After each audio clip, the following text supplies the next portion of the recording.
Dear learners, I welcome you in this video where you will learn about the short-run laws of production.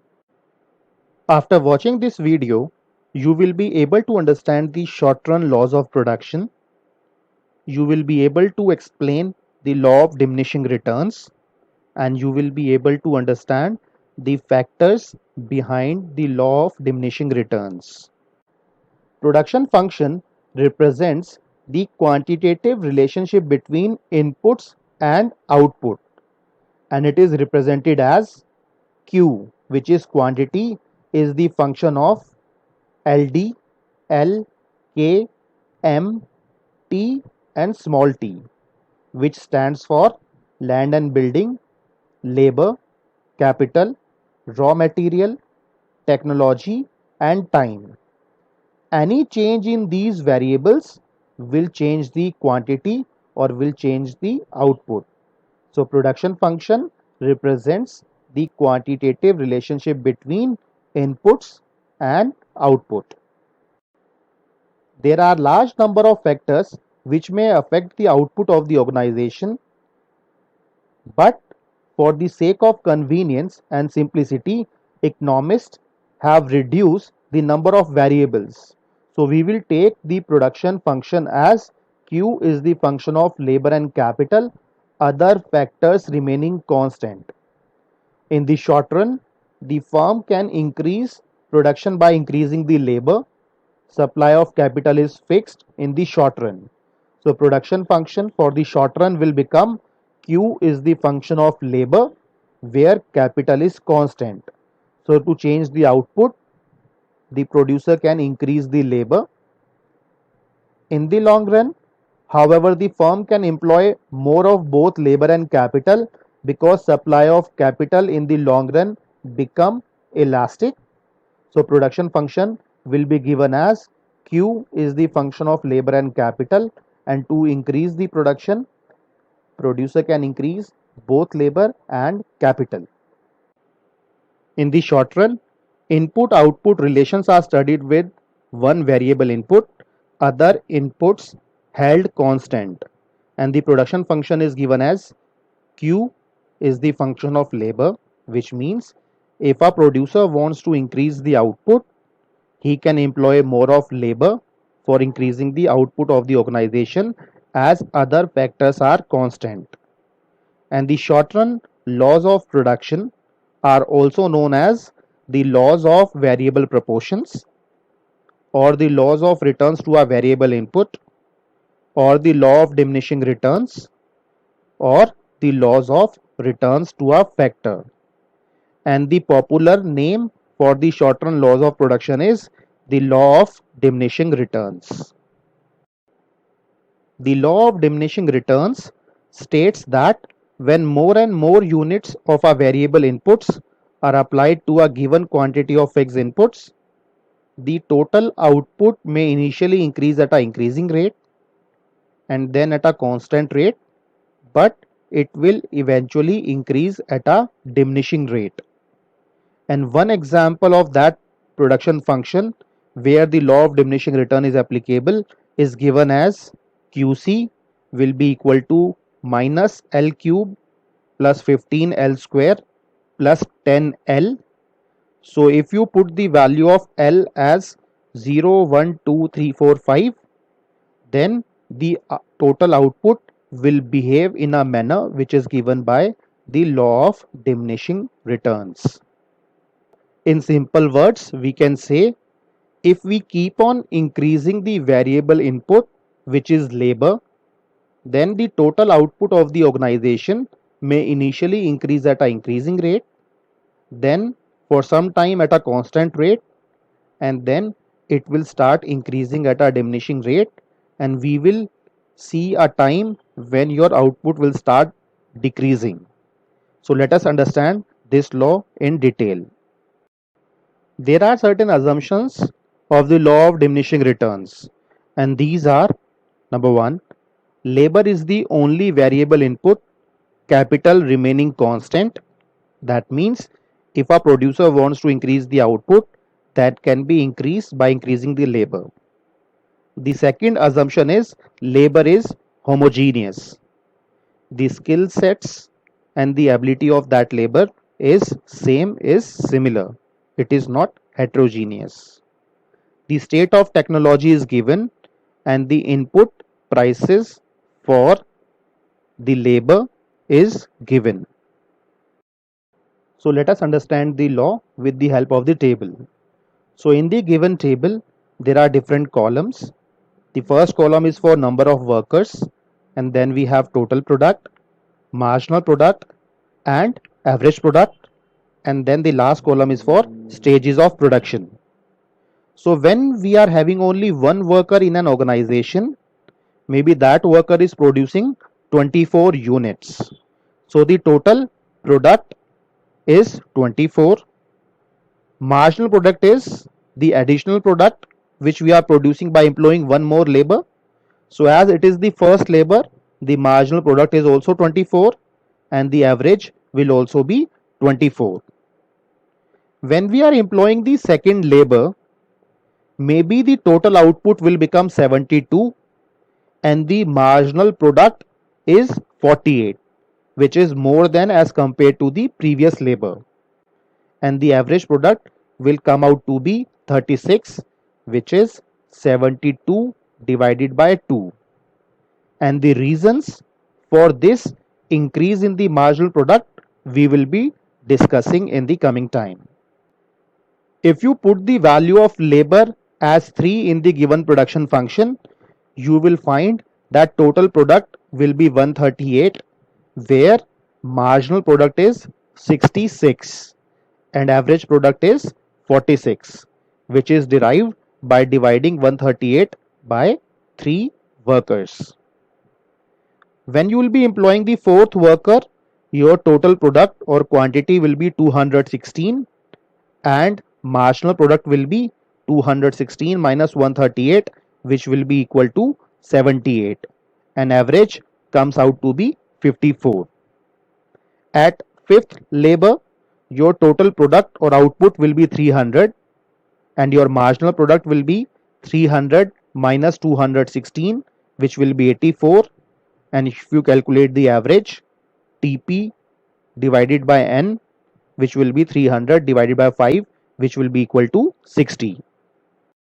When you are employing 6 workers, the total product or total quantity will come out to be 384 with marginal product as 84 with the average product 64.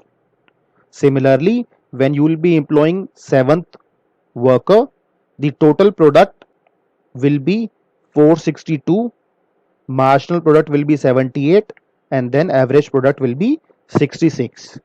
So similarly, you can complete this table and can find out the value of total product, marginal product, and average product till the 12 number of workers are being employed in the organization. Here, MP is the slope of TP, or we can say marginal product is the slope of total product. So any change in the total product is reflected in the marginal product. And if you observe the marginal product, it is first increasing, then after reaching the maximum point, it starts falling, and ultimately it is becoming negative, which means total product is first increasing at an increasing rate, then for some time at a constant rate, and then after some point the total product is increasing at a diminishing rate, and ultimately it will start falling when MP is becoming negative.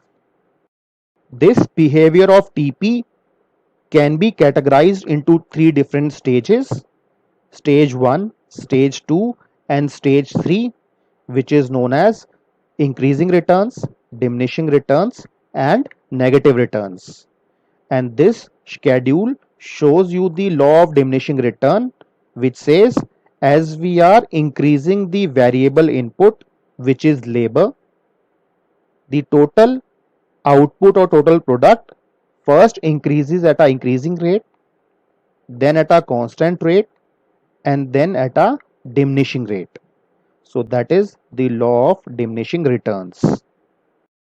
If you plot the values of TP, AP and MP on a graph, you will get curves like this, where this red line is reflecting the total product line, the green line is reflecting the marginal product line, and the purple line is reflecting the average product line. And you must study the relationship between these three from any literature which is available with you. So now we have understood that given the employment of the fixed factor, which is capital, when more and more workers are employed, the return from the additional worker may initially increase but will eventually decrease. Or total product may initially increase at an increasing rate, then at a constant rate, and then ultimately at a diminishing rate. So let us now try to understand the factors behind the laws of returns. In the stage 1, which is the law of increasing returns, there are two important factors. The first one is indivisibility of fixed factor, which is capital, which results in underutilization of fixed factor, which can be machinery or manager supervision, if labor is less than its optimum number. And the second reason is division of labor. So let us understand these with the help of an example. When the size of the capital and technology is given, it requires an optimum number of labor. If labor is less than the optimum number, capital cannot be divided to suit the number of workers. Therefore, if labor is less than its optimum number, capital remains underutilized. Let us suppose that optimum capital labor combination is 1 is to 6. If capital is indivisible and less than 6 workers are employed, then capital would remain underutilized. When more and more workers are added, utilization of capital increases. As a result, productivity of capital increases, and this gives increasing returns to a variable input or variable factor, which is labor. Similarly, if a manager can supervise, say, 6 laborers, and if the number of laborers are less than 6, we are not utilizing the managerial supervision to the full extent. And as we keep on increasing the number of laborers, the productivity of that indivisible factor, which is manager supervision, will increase, as a result, which will give the increasing returns to a variable input, which is labor. The another major factor which is behind the law of increasing returns is division of labor. So as we increase the number of laborers, it will increase the specialization. Assigning works to labor according to their skill becomes possible with the employment of additional labor. Division of labor according to their skill and specialization increases the productivity of the labor, and output increases at a increasing rate. Let us now try to understand the factors behind the second stage and the third stage, where we have diminishing returns or negative returns. So the first factor is overutilization of fixed factor.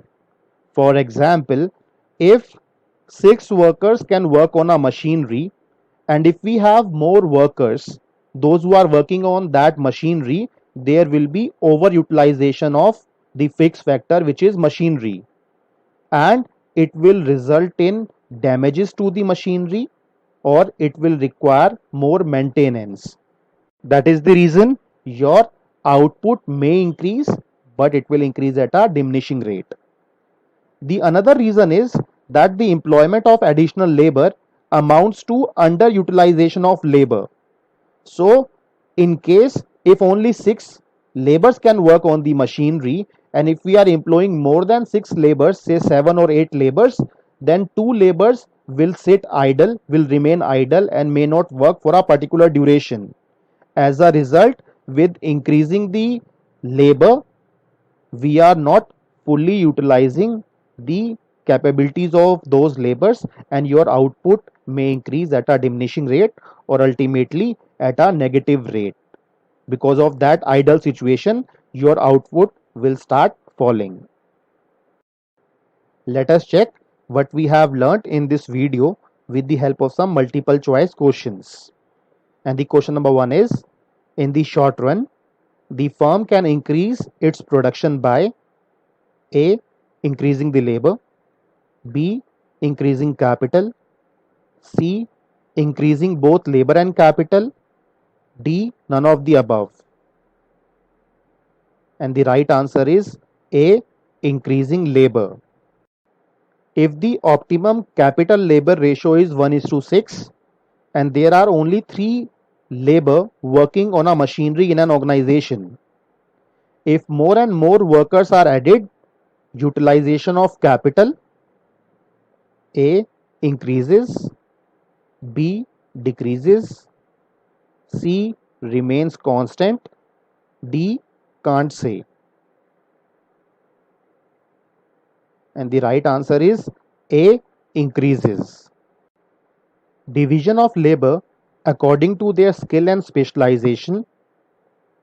A decreases the productivity of labor, B increases the productivity of labor, C does not affect the productivity of labor, D none of the above. And the right answer is B increases the productivity of labor. Which of the following factors results in diminishing or negative returns? A. Overutilization of fixed factor, B. Underutilization of labor, C. Both overutilization of fixed factor and underutilization of labor, D. None of the above. And the right answer is C.